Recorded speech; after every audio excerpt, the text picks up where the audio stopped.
जय हिंद दोस्तों, सैनिक समाचारों में आपका हार्दिक स्वागत है। हाँ जो दोस्तों, बड़ी खबर कल हुआ था 18 महीने डीए एरियर और ओपीएस और 8वें वेतन आयोग के ऊपर हुई थी बैठक। आखिर क्या निकला नतीजा? और दूसरी बात कहूंगा, कल था जंतर मंतर पर एक महा रैली और जो कि ऑल इंडिया कांग्रेस कमेटी यानी एक्स सर्विसमैन विंग के अध्यक्ष कर्नल रोहित चौधरी क्या दे रहे हैं जंतर मंतर से मैसेज। क्या उन्होंने एक्स सर्विसमैन के बारे में कहा? नौकरी का जरिया नहीं है बॉर्डर पे जाने के लिए। ये गूंगी बहरी सरकार सुन नहीं रही है। जय जवान जय किसान। होगा तो मैं अपने आप को खत्म कर लूंगा। बताओ क्या, अगर पापा भी खत्म कर, सभी भाइयों का बच्चों का जीवन खराब है। तो दो आज की महत्वपूर्ण खबर है जिनके बारे में मैं बात करना चाहता हूं। सबसे पहले आप ये वीडियो देखना होगा। जाना खाली है, मन लेने या खाली है ਬਈ ਖਾਲੀ ਲੋਕਾਂ ਨੇ ਤਾਂ ਨਹੀਂ ਕੀਤਾ। ਮੈਂ ਤਾਂ ਸਵੇਰੇ ਚਾਹ ਪੀਤੀ ਹੈ, ਮੈਂ ਖੰਡ ਤੇ ਵੀ ਟੈਕਸ ਦਿੱਤਾ ਹੈ, ਚਾਹ ਪੱਤੀ ਤੇ ਵੀ ਦਿੱਤਾ ਹੈ। ਸੜਕ ਤੇ ਜਦੋਂ ਮੈਂ ਚੱਲਦਾ ਤਾਂ ਮੈਂ ਰੋਡ ਟੈਕਸ ਦਿੱਤਾ ਹੈ।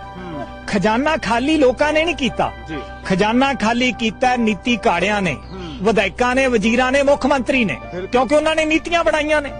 ਔਰ ਜਾਂ ਖਾਲੀ ਕੀਤਾ ਅਫਸਰਸ਼ਾਹੀ ਨੇ ਜਿਨ੍ਹਾਂ ਨੇ ਉਹਨਾਂ ਨੂੰ ਲਾਗੂ ਕੀਤਾ। और जिसमें कहा जा रहा है आखिर सरकार क्यों हमारा 8वां वेतन आयोग लागू नहीं कर रही, क्यों 18 महीने डीए का एरियर नहीं दे रही, किसने खाया? खजाना पर बोझ कौन डालता है? क्या एक किसान खजाने पर बोझ डालता है? क्या एक व्यापारी डालता है? क्या एक कर्मचारी डालता है? नहीं, ये नेता खजाने पे बोझ डालते हैं जो कि नीति बनाते हैं और उन नीतियों को लागू करते हैं। कौन लागू करता है? बड़े बड़े अधिकारी हैं वो, और जो कि कमीशन खाते हैं और वो अपना आयकर टैक्स भी मुफ्त और माफ करा के रखते हैं। और दोस्तों सबसे बड़ी बात उन्होंने कहा है, हम तो सवेरे से उठते हैं, चाय में चीनी का टैक्स देते हैं और रोड पर चलने का टैक्स देते हैं, टोल टैक्स देते हैं। हम तो अपना जो गवर्नमेंट हमें दे रही है हम उसका पूरा टैक्स दे रहे हैं, लेकिन खजाना खाली ये करता है। तो कल हुई थी दोस्तों बैठक और ओपीएस ओल्ड पेंशन सिस्टम के ऊपर बैठक, 18 महीने डीए एरियर के ऊपर बैठक। आखिर क्यों है खजाना खाली? और 8वें वेतन के ऊपर आप बैठक दे सकते हो। जैसा कि लेटर लिखा गया था और लेटर लिखने के बाद तुरंत कल उनका बैठक हुआ है। अशोक सिंह सदस्य हैं, आईएलओ गवर्निंग बॉडी राष्ट्रीय उपाध्यक्ष हैं दोस्तों, और हैं national Indian defence working federation के अध्यक्ष।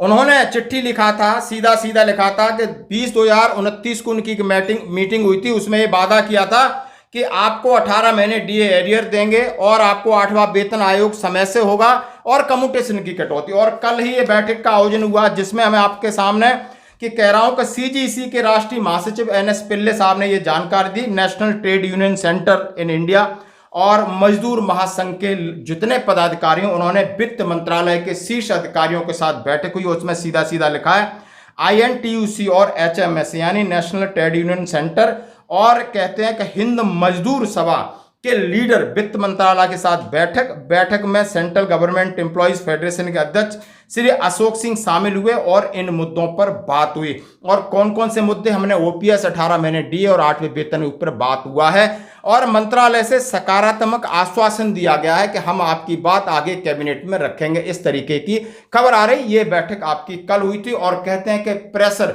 जब आपने चिट्ठी लिखी थी 20/6/2024 को चिट्ठी लिखी थी, मैंने आपको चिट्ठी का हवाला दिया है। और उसी तरह एक नेशनल काउंसिल ने वित्त मंत्री को इसके मामले में चिट्ठी दी थी। 2 चिट्ठी का हमने कल वीडियो बनाया था और कल इसकी मीटिंग हुई थी। ये है अभी तक इसका अपडेट। हाँ, मीटिंग फिजिकल उनकी मीटिंग कल दिल्ली में हुआ है। दोस्तों अब बढ़ते हैं, सीधा बात कहता हूं कि जंतर मंतर पर कल हमने बोला था कि कल एक रैली है और उसमें मान सम्मान और स्वाभिमान की बात की गई कि जो आपकी अग्निपथ योजना है उसको सीधा रिव्यू नहीं, रद्द चाहते हैं। और वहां पर आप देखते हैं कि उन्होंने कहा है कि मोदी जी की तानाशाही है कि उन्होंने 1.5 लाख युवाओं को बेरोजगार कर दिया जबकि उन्होंने पूरी भर्ती प्रक्रिया ले लिया और लोगों का सेना के प्रति इंटरेस्ट नहीं रहा है। वहां पर युवाओं को बोलने का मौका सरकार सुन नहीं रही है, लेकिन सरकार कितनी भी बहरी हो जाए, हम अपने संघर्ष के दम पर, हम अपनी एकता के दम पर सरकार को अपने हक की आवाज सुनाएंगे। आप दोनों हाथ उठाकर बताइए, सरकार को अपने हक की आवाज सुना कर रहेंगे। हमारा आपको पूरा समर्थन है क्योंकि देश में एक ही नारा चलता है, जय जवान जय किसान। के लिए रगों में खून नहीं, जज्बा होना चाहिए।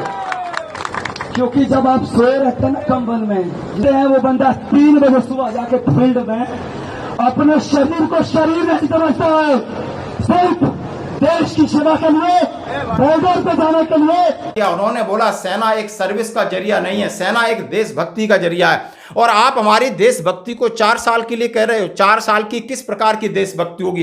यानी हम अपना तन मन धन आपके लिए अर्पण कर रहे हैं और आप उसमें कटौती कर रहे हैं। ये मोदी जी के तानाशाही पर प्रहार किया, आप देख सकते हो। और वहां पर इन सारी चीजें उन्होंने जय जवान जय किसान का नारा लगाते हुए कहा है। और कर्नल रोहित चौधरी ने कहा है कि मैं एनडीए के घटक दलों से अनुरोध करता हूं कि उनके ऊपर अब वो प्रेशर बनाएं, दबाव बनाएं कि अगणित पथ योजनाओं को जो परमानेंट करें और जो भी 1.5 लाख भर्ती पेंडिंग है उसको बहाल करें। उन्होंने कहा है कि क्योंकि आप जनता के बीच, जनता ने सीधा सीधा अग्निपथ योजना को नकारा है, सेना ने नकारा है, लेकिन ये सरकार इसको चिपका के रखी। आखिर इसके ऊपर क्या होगा, ये सारी बातें थी। तो दोस्तों आज की 2 बड़ी खबरें, खबरों में इतना ही। बने रहिए हमारे साथ, धन्यवाद। चलता है आज देश का युवा इस तानाशाही में भुखमरी, बेरोजगारी और आत्महत्या करने तक को मजबूर हो गया है। लेकिन देश का युवा, आप नौजवान इस तानाशाही को बर्दाश्त नहीं करेंगे। देश का किसान, देश का मजदूर अपने देश के नौजवानों के साथ है। हम पूरी ताकत से आप लोगों के साथ हैं, क्योंकि आप देश का भविष्य है। सत्ता आएगी, सरकारें आएंगी, सरकारें जाएंगी, लेकिन यदि देश का भविष्य बर्बाद हो गया, देश का युवा सड़कों पे आ गया, तो ये देश बर्बाद हो जाएगा। इसलिए हम लोगों को अपने देश को बचाना है, अपने देश के युवाओं को बचाना है। आज मोदी जी ने अपनी हठ धर्मिता में, अपनी तानाशाही से इस देश के युवा को सड़कों पर बैठा दिया।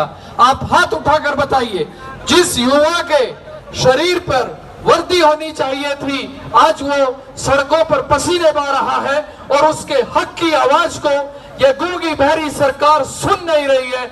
लेकिन सरकार कितनी भी बहरी हो जाए, हम अपने संघर्ष के दम पर, हम अपनी एकता के दम पर सरकार को अपने हक की आवाज सुनाएंगे। आप दोनों हाथ उठाकर बताइए, सरकार को अपने हक की आवाज सुना कर रहेंगे।